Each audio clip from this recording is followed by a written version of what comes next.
হরে কৃষ্ণ। তা একসময় ভক্তিবিনোদ ঠাকুর ভক্তি সিদ্ধান্ত সরস্বতী ঠাকুরকে বললেন যে গৌর সুন্দরের বাণী সারা পৃথিবী জুড়ে প্রচার করতে হবে।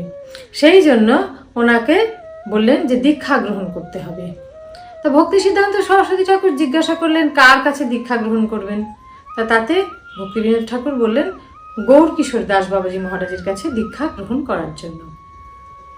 গৌর কিশোর দাস বাবাজি মহারাজ মাঝে মাঝেই ভক্তিবিনোদ ঠাকুরের কাছে আসতেন ভক্তিবিনোদ ঠাকুরের ভাগবত পাঠ শ্রবণ করার জন্য। তা ভক্তিবিনোদ ঠাকুর গৌরকিশোর দাস বাবাজি মহারাজকে চিনতেন। গৌরকিশোর দাস বাবাজি মহারাজ ছিলেন সাক্ষাৎ বৈরাগ্যমূর্তি। তা একদিন হঠাৎ করে উনি গঙ্গায় ঝাঁপ দিলেন। তা সবাই ভাবলো বোধহয় গৌরকিশোর দাস বাবাজি মহারাজ অপ্রকট হয়ে গেছেন, ওনাকে আর কোথাও দেখতে পাওয়া যাচ্ছে না। তারপরে এরকম 42 দিন বা 1.5 মাসের মতন হয়ে গেছে, হঠাৎ করে উনি উদীয়মান সূর্যের মতন আবির্ভূত হলেন। তা উনি এইরকমই একজন অসাধারণ মহাপুরুষ ছিলেন। উনি এই জগতের কোনো সাধারণ মানুষ ছিলেন না। তা যখন ভক্তি সিদ্ধান্ত সরস্বতী ঠাকুর ওনার কাছে গেলেন দীক্ষা গ্রহণের জন্য, গৌরকিশোর দাস বাবাজি মহারাজ বললেন যে উনি দীক্ষা দেবেন না, আগে উনি গৌরসুন্দরকে জিজ্ঞাসা করবেন যে উনি দীক্ষা দেবেন কি না।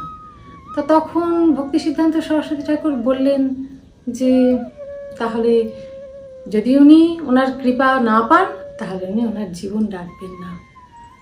তা তখন গৌরকিশোর দাস বাবাজি মহারাজ বললেন যে উনি গৌরসুন্দরকে জিজ্ঞাসা করে রাখবে। তা এরপরে যখন ভক্তি সিদ্ধান্ত সরস্বতী ঠাকুর গৌরকিশোর দাস বাবাজি মহারাজের কাছে গেলেন দ্বিতীয়বার, তখন উনি বললেন যে উনি জিজ্ঞাসা করতে ভুলে গেছেন। ভক্তি সিদ্ধান্ত সরস্বতী ঠাকুর বললেন ঠিক আছে, আপনি জিজ্ঞাসা করে রাখবেন।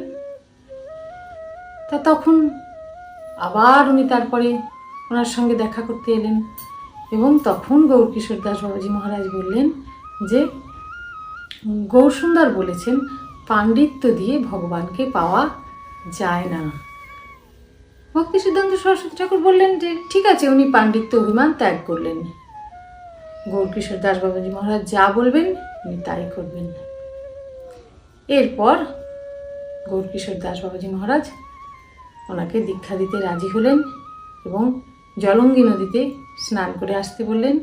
সানন্দ সুখদা কুঞ্জে ওনার ভাগবতীয় দীক্ষা সম্পন্ন হলো। হরে কৃষ্ণ।